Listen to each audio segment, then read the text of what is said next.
You're listening to WTIM, your information station, and it's time now for your expanded local news. With holiday shopping soon to begin, the Greater Taylorville Chamber of Commerce wants to do its part to ensure area shoppers support local businesses. They are continuing to promote their chamber gift cards, as well as sales events member businesses will hold. In the meantime, business after hours events and new membership show no signs of slowing down. The holiday shopping campaign kicks off this coming weekend. The Chamber's board president, Crystal Baker, says a combination of special offers, small town Taylorville's involvement, and gift cards stand to help members receive lots of business this season. Small town Taylorville is doing their holiday shopping kickoff this weekend. Pink Friday is going to be on November 21st. And of course, we have Black Friday and then Small Business Saturday. All of these shopping events are perfect opportunities to use your chamber gift certificates, get more bang for the buck while supporting all of your local businesses. I know Sydney Lynn's is running a special on soft and hardback books. Susie's Resale is hosting a holiday vendor market both days, and Wooden Flower is also having their Christmas open house this weekend that are aligned with the Small Town Taylorville Holiday Shopping Kickoff. So if you go to our website, www.taylorvillechamber.com, you can get a list of all of our chamber members and check them out while you're in town shopping for this holiday event. So we've issued over $1,200 in the chamber gift certificates in the last month. That's a lot of dollars, and all of those dollars are going right back to our local businesses. So it's designed to promote shop local first, right? And it's the holiday season, so please help support your local businesses. And those gift cards can be purchased on the Chamber's website, taylorvillechamber.com. The Hart Media Group is set to host the next Business After Hours event, which takes place on Wednesday, November 12th. The next such event after that is on December 3rd. Kimmerer Village and Cozy Grind Gaming Parlor are teaming up to host that networking session. Jackie Rogers is co-owner of Cozy Grind Gaming Parlor and says the event will include networking games and a way to help those in need of ahead of the holidays. Kimmerer Village has really just taken above and beyond the decorations. They're providing all of the snacks. We're providing beverages for the event. We're going to have some really fun networking games, some prizes, of course, for the people who attend, and just a really cool little after hours giveaway. So then we'll also bring the gifts that we'll collect over the next month or so to that event, as well as allow some of the members to bring in the gifts for the supporting of the giving tree. We invite anyone in the community who would like to make a real difference in a child's life this Christmas to stop by. You can pick up a tag from the giving tree and then drop off the gift right with us. Or if you want to support Kimmerer Village by donating essentials like coats, shampoo, or socks, we can collect that too. It's a wonderful, direct way to ensure a child in need has a joyful holiday morning. The Chamber also has one new member in S.K. Walker Photography and Imaging. The owner, Sharon Walker, already has a local connection through Ameren. So fun fact, the owner, Sharon Walker, celebrated her retirement after almost 35 years with Ameren. Sharon's service and retirement were highly celebrated. She was escorted home on her last day of Ameren gas and line trucks led by police. To further honor her distinguished service, Taylorville Mayor Bruce Berry also proclaimed May 31st as Sharon Walker Day. So since her retirement in 2022, Sharon has taken on her passion for photography and is a regular guest at our area events as well as family and individual photography sessions. She can be reached at Facebook at SK Walker Photography and Imaging or by calling 217-971-6070. More information on the Greater Taylorville Chamber of Commerce is available at taylorvillechamber.com. Crystal Baker and Jackie Rogers appeared as a guest on the WTIM Morning Show.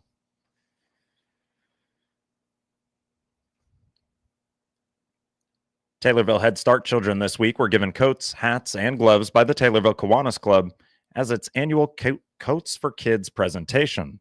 The items were purchased at the Taylorville Walmart Supercenter with money that the Kiwanis Club raised through this year with its various fundraisers such as the Pancake and Sausage Breakfast, WRAN Radiothon, and Kids Days collecting cash at Harrison Corner last month. Kiwanis Priority 1 Chair Bruce Blanchard presented the items to Taylorville Head Start children. The Taylorville Kiwanis Club is part of a global organization of volunteers dedicated to improving the world one child and one community at a time. Weekly meetings are held Tuesdays at noon at the Taylorville Moose Lodge. And for more information on the club, go to taylorvillekiwanis.com.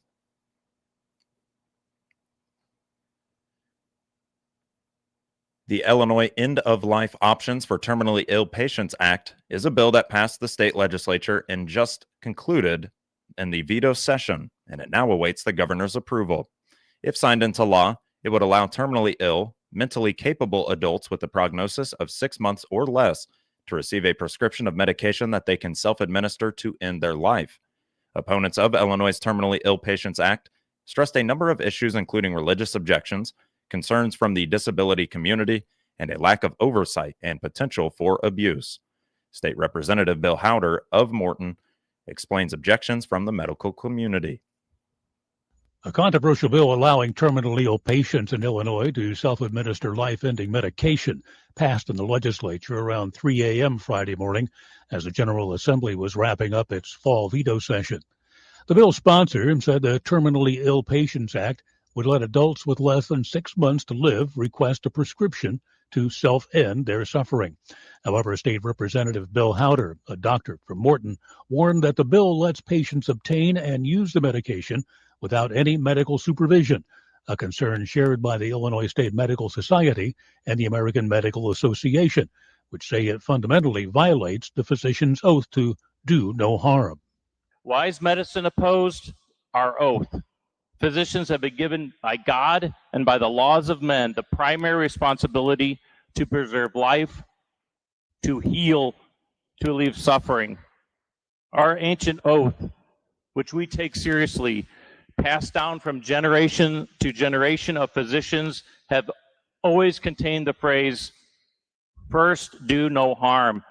Assisting a patient in killing themselves is fundamentally incompatible with this sacred duty and oath. Howder went on to say that every state and country that tries it starts by saying it's only for those with weeks to live, but that quickly expands to any age and any condition. From the Capitol, I'm Dean Abbott. And as stated previously, the bill now awaits the governor's signature. This will conclude the first portion of your expanded local news, and it's brought to you by Taylorville Community Credit Union. Looking to save more and stress less? This is Will Perkins. At Taylorville Community Credit Union, we're here to help you build a stronger financial future with great loan and deposit rates, convenient locations, and service from people you know and trust. We're member-owned, member-focused, and proud to serve anyone who lives or works in Christian, Montgomery, or Shelby counties.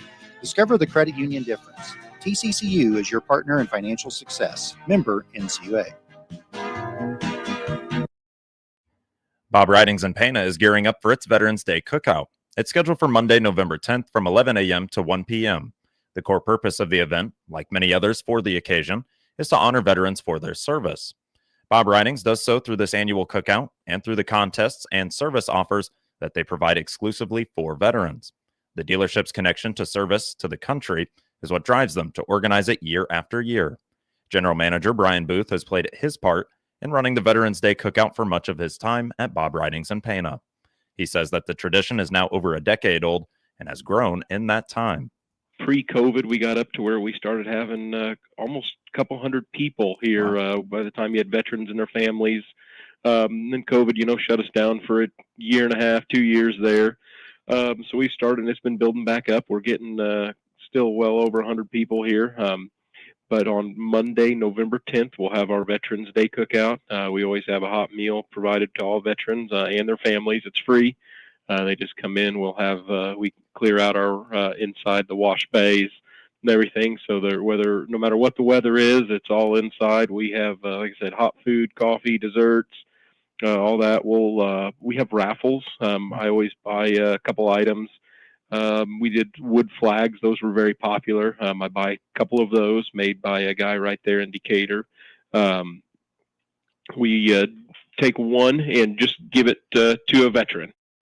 In addition, every veteran who turns up receives a coupon for a free oil change from the dealership service team. Years ago, we used to clear out our schedule and do them all right here and there. And it got to the point when we started having, hundreds of them that we just couldn't keep up. So, and not everybody needs an oil change right now. You have some that would just pass on it. Hey, I just had it done 1,000 miles ago, something like that. And we didn't want anybody to lose out. So now we just give them all a coupon, and we do handle quite a few of them that day as well. but that'll be from 11 to 1 on November 10th. That's a Monday. We also, I talked to the veterans the other day. We call a couple of them, just try to make sure that we're not, overlapping with somebody else's Veterans Day thing. We try to do it, so they can attend as many as possible, and we can, help others help the veterans as well. So they're not picking and choosing. They can enjoy the luxuries from everybody. Booth says the cause of supporting and honoring veterans is near and dear to Bob Ridings and Pana. Many, if not all, of their staff know veterans, and some employees are actually veterans themselves. I love the guys, and every year I have everyone listed in my phone as I have the tag veteran on there, so I get a call and personally invite them all every year. Cool. Of course, they all know what I'm calling about, but I like for it to be a nice welcoming thing for them all. And these guys, and they help us too, when we have deliveries. Some of them work for us, but it's nice to see them. They'll come in and, we'll do this for a few hours, and they come in and sit for well beyond that, and they're welcome too. We have tables and chairs, and seeing the guys, for lack of better words, telling the old war stories. And I remember my grandpa, who's since passed, coming up with another gentleman who's since passed, and they were both Korean War veterans. And as you know, there's probably not a lot of them around. And separate from the Veterans Day cookout, Booth also speaks on the current state of the automobile market. The economy has seen major swings thanks to events like the pandemic, inflation, and now tariffs, but dealers like Bob Ridings are seeing favorable trends as of right now. Going back to COVID, we had several spikes up and down. We're definitely still riding the waves, as they would say, and it's hard to tell month to month. Overall, it's getting better. The Federal Reserve has lowered rates. That's making interest rates and loans more affordable on car loans, and the economy in general, and that is helping things there too, where everybody's kind of still reeling in from power bills and all these things, and there's a lot of positives that are offsetting those. And the manufacturers have put big rebates on vehicles that weren't there months ago. They see it too. Same as me and everyone here. We're consumers as well, so we feel the same pains that everybody does. And Sure. Us, the manufacturer, everybody is giving all in and making all the concessions we can to, keep everything moving, and it's definitely working. More information on Bob Ridings of Pana is available at bobridingspana.com or by calling 217-562-3986. Brian Booth appeared as a guest on the WTIM Pana Morning Show.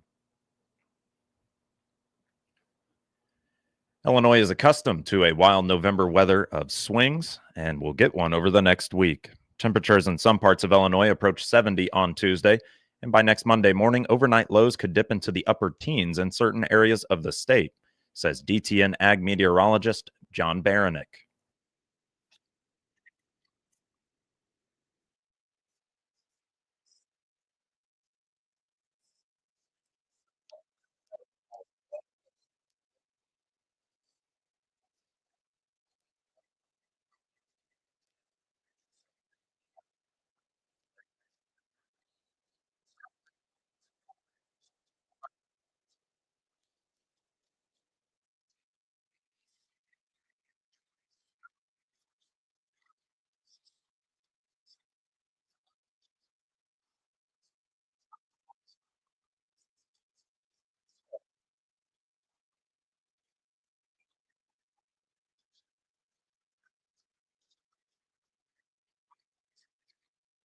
And even with this small window of cold air this weekend and into early next week, he still anticipates that the month of November to finish warmer than normal. The Illinois Department of Transportation and Illinois Department of Natural Resources are reminding the public to be alert for deer as we enter peak mating season, with their movements and the chances of collisions both increasing, particularly at dawn and dusk through December, says IDOT's Paul Wapple.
And in 2024, there were 14,436 crashes involving deer in Illinois. Of those, 13,733 resulted in damage to property or vehicles, while 698 caused injuries, and 5 resulted in fatalities.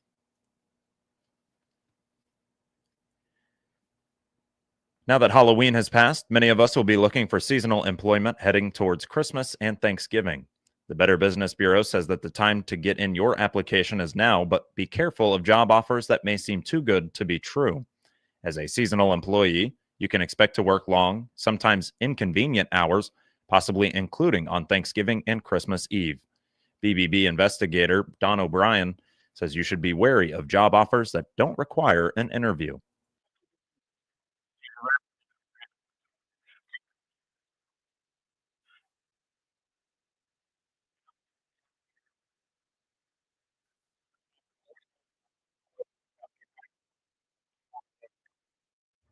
He also says to be alert of big money offers for small jobs, as this is likely just an attempt to steal your personal information and can cause trouble for you for a long time.